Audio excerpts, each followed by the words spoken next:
네, 다음은 퇴직해도 진짜 끝이 아니라는 말이 떠오르는 내용인데요. 실제 제조업체 가운데 상당수는 퇴직한 사람들을 다시 일터로 부르고 있다고요? 네, 경기도의 제조업체 10곳 가운데 3곳은 실제로 퇴직한 직원들을 다시 불러서 인력난을 해소하고 있는 것으로 나타났습니다. 경기도 일자리 재단이 경기도의 5명 이상 사업체를 대상으로 정년제와 재고용제도 운영 현황을 조사한 결과 정년제를 운영하는 사업체 10곳 가운데 3곳 정도에 불과했습니다. 특히 소규모 업체 대부분은 아예 정년제를 도입하지 않고 있었고 운영 중인 곳도 정년을 연장할 계획이 없다고 답했습니다. 반면 정년 퇴직자를 다시 채용하는 재고용은 전체의 19%로 제조업체로 한정하면 30% 이상이 운영하고 있었습니다.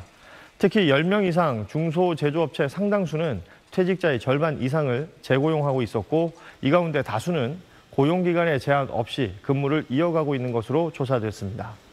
재고용의 이유로는 업무에 익숙하고 역량이 높기 때문이라는 응답이 가장 많았습니다. 지난달 15세 이상 취업자는 2,916만 명으로 지난해 같은 달보다 24만 5천 명 증가한 것으로 통계청에 집계됐습니다. 월간 취업자 수가 20만 명대를 회복한 건 지난해 4월 이후 처음입니다. 증가폭도 13개월 만에 가장 컸습니다. 다만 이는 지난해 5월 취업자 증가폭이 다른 달에 비해 낮았던 기저효과 영향이 큰 덕분으로 풀이됩니다. 고용시장의 핵심이라고 할 수 있는 제조업 취업자는 지난달에도 6만 7천 명 줄면서 11개월째 감소세가 이어졌습니다. 건설업 취업자도 업계 불황이 계속되며 10만 6천 명 감소해 13개월 연속 줄어들었습니다. 두 업종 모두 취업자 감소폭은 축소됐지만 부진을 벗어나지 못하는 모습입니다. 내수 위축이 이어지면서 숙박음식업 취업자 수도 6만 7천 명 감소해 코로나 당시인 2021년 11월 이후 3년 6개월 만에 가장 큰 폭으로 줄어들었습니다.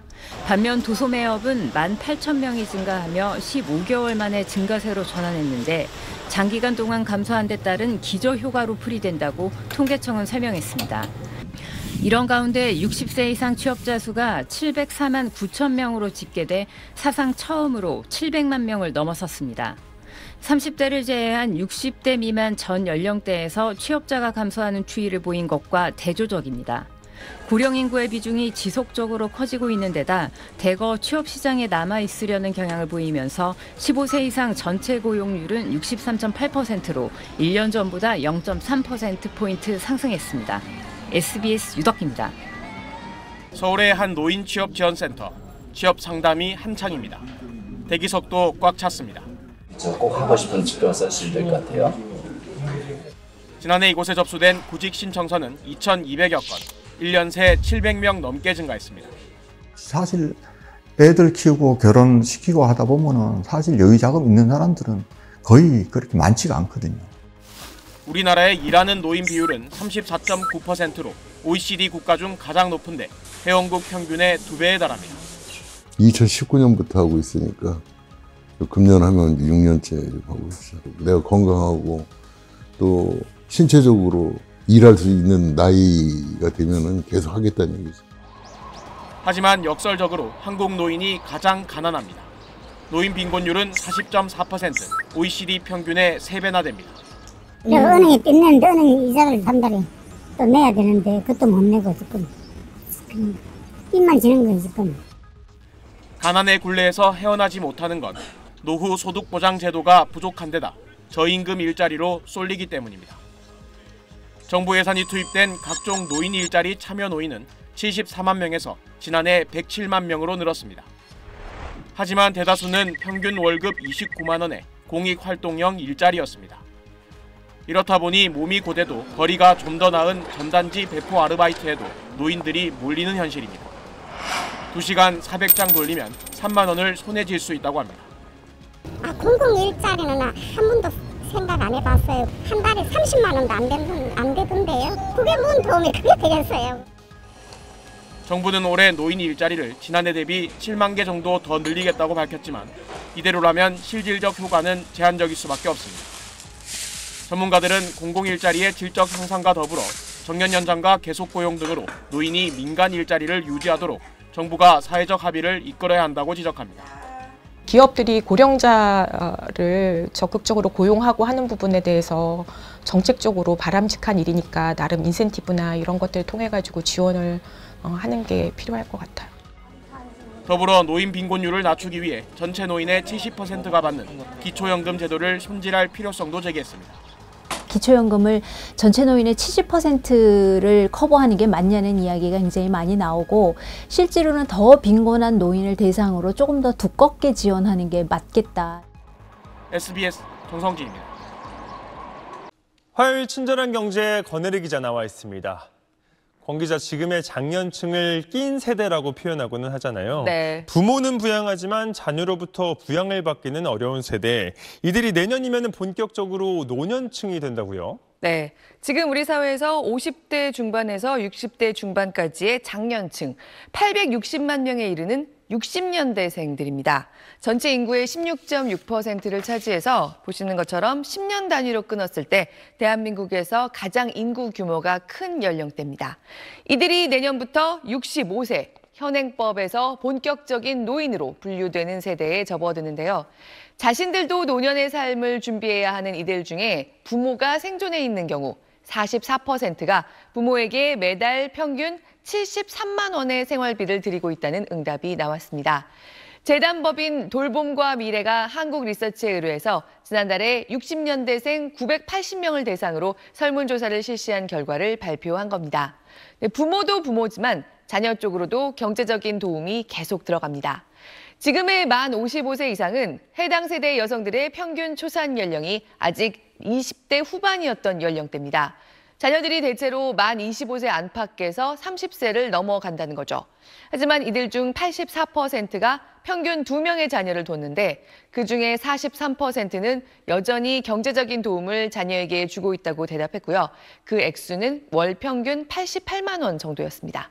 설문에 응답한 사람 중에서 15%, 그러니까 이 세대의 7명 중에 1명꼴로는 부모와 자녀 양쪽을 동시에 부양하고 있었습니다. 월 평균 164만 원이 들어갔습니다. 네, 매달 160만 원, 부담이 참 큰 돈입니다. 네. 하지만 정작 본인의 노후는 스스로 책임져야 한다, 이렇게 생각하는 분들이 많았다고요? 네, 절대 다수인 89%가 자기 노후는 본인 스스로 책임질 생각입니다. 배우자라는 응답도 2%, 자녀는 1%에 불과했습니다. 노후에는 혼자 살고 싶다는 사람이 많은 것도 상당히 눈에 띕니다. 10명 중 3명에 가까운 28%가 노후엔 혼자 살고 싶다는 겁니다. 그런데 이게 소득에 따른 차이가 뚜렷했습니다. 소득이 높을수록 배우자와 함께 살고 싶어하는 비율이 더 높았습니다. 그리고 소득 수준이 내려갈수록 혼자 살고 싶다는 응답이 점점 더 늘어나다가 월 소득 200만 원 미만이 되면 둘이 살고 싶다는 사람은 32%에 그칩니다. 소득 수준이 어떻든 자녀와 함께 살고 싶다는 사람은 거의 없습니다. 전체 6%에 불과했습니다. 한마디로 경제적으로는 당연히 스스로가 자신을 책임져야 한다고 생각하는 세대이고 특히 자녀에게는 기대려고 하지 않습니다. 다만 돈 문제 말고 스스로를 돌볼 수 없을 만큼 내가 노쇠하거나 병들면 어떡하느냐. 앞으로 돌봄 문제가 점점 더 심각해질 거란 인식이 98%에 이를 정도로 세대 전체가 여기에 대한 공포감을 공유하고 있었습니다. 자신이 고독사할 거라는 응답도 10명 중에 3명 넘게 내놨고요. 특히 월 소득 200만 원 미만의 저소득층은 절반이 자신의 고독사를 예상하고 있었습니다. 이 세대의 88%가 법적인 상속자보다 나를 간병한 가족에게 더 많은 유산을 상속하겠다는 응답을 한 것도 이런 분위기와 관련이 깊어 보입니다. 네, 부모와 자식 양쪽을 모두 부양하면서 스스로도 돌봐야 하는 이 버거운 처지인데 정작 이 은퇴해야 되는 시기는 계속 빨라지고 있잖아요. 네, 지금 응답자 중에서 절반 이상이 자신의 직업 인생에서 가장 핵심적으로 오래 일해온 주된 일자리에서 퇴직한 상태였습니다. 평균 퇴직 나이는 만 54.1세였는데요. 그나마 만 60세에서 64세 사이에서는 평균 56.7세의 퇴직을 경험했는데 50대 후반에서 퇴직을 경험한 사람들은 평균 50.7세 주된 일자리를 나왔다고 대답했습니다. 50대에 퇴직한 사람들에게 물어보면 좀 더 이른 연령대를 얘기하기 마련이라고 생각할 수도 있지만 사람 수로는 50대의 주된 일자리로부터의 퇴직을 경험한 사람들이 60대 응답자의 76% 정도였거든요. 사람 수 차이에 비해서 주된 일자리 퇴직 연령이 자의로든 타의로든 앞당겨진 분위기는 분명합니다. 이 연령대는 대부분 퇴직 후에도 일하고 싶어 합니다. 주된 일자리에서 나온 후에도 절반이 다시 취직하거나 창업했는데 퇴직 후에 평균적으로 2.3개의 일자리를 경험했습니다. 이들의 퇴직 이후의 기간을 고려해 볼 때 일자리의 불안정성이 높은 상태라고 미뤄볼 수 있는 숫자입니다. 그러니까 우리나라에서 가장 인구가 많은 세대가 여러 가지 문제를 안고 내년에 본격 노년층에 돌입하기 시작합니다. 그러니까 현실을 제대로 분석한 정책 방향이 좀 더 날카롭게 세워질 필요가 있어 보이는 모습입니다. 네, 권혜리 기자 잘 들었습니다. 목요일 친절한 경제 시간입니다. 경제부 한지연 기자와 함께합니다. 어서 오세요. 안녕하세요. 한 기자, 이제 우리 사회가 초고령 사회가 됐다는 현실은 또 피할 수 없는 상황이잖아요. 그런데 이런 고령화 때문에 앞으로 통화 정책을 펴기 힘들 거라는 한국은행의 진단이 나왔다고요? 네, 고령화가 성장률과 실질금리, 금융기관 건전성을 모두 떨어뜨리게 되면서 통화 정책을 제약하는 결과를 낳게 된다는 겁니다. 아시다시피 우리나라는 지난해 말에 65세 이상 인구 비중이 20%를 넘어서 초고령 사회에 진입을 했죠. 이 속도가 유지되면 2045년에는 일본을 추월하게 됩니다. 그렇게 되면 OECD 회원국 중에 고령 인구 비중이 가장 큰 나라가 될 전망인데요.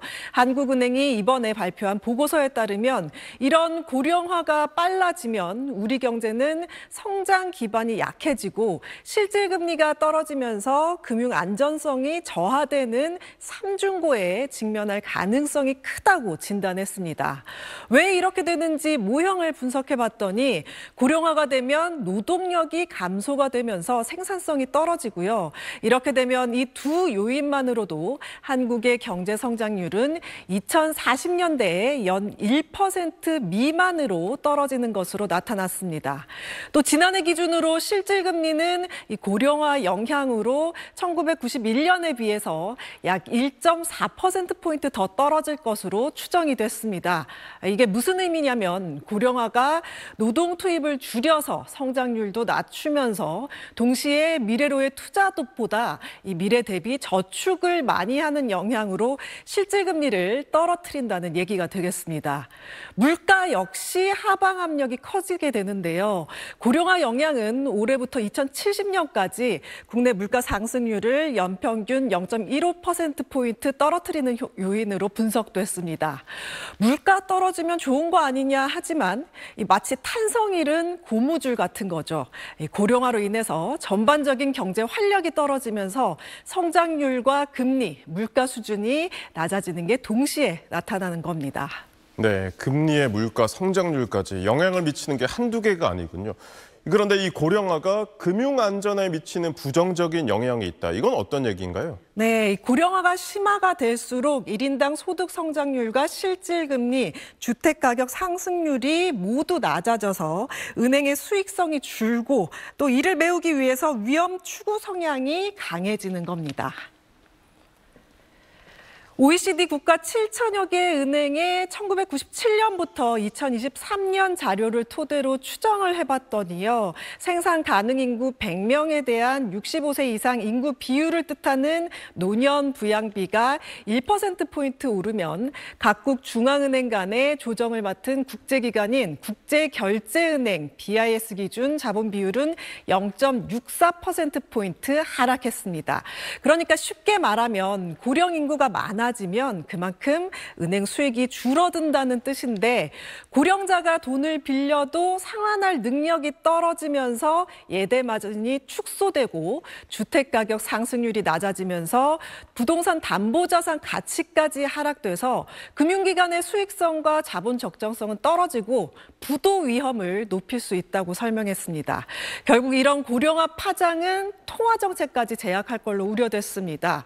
경기를 부양해야 할 때 기준금리를 낮추잖아요. 고령화 가속화로 성장 활력이 떨어지는 상황에서 고령화로 인해서 이미 구조적으로 실질금리가 낮아져 있는 상황이라고 하면 더 낮추기 힘든 상황이 되겠습니다. 네, 제가 아까 고령화가 피할 수 없는 우리 사회 현실이라고 했는데 감사하면 해법은 있습니까?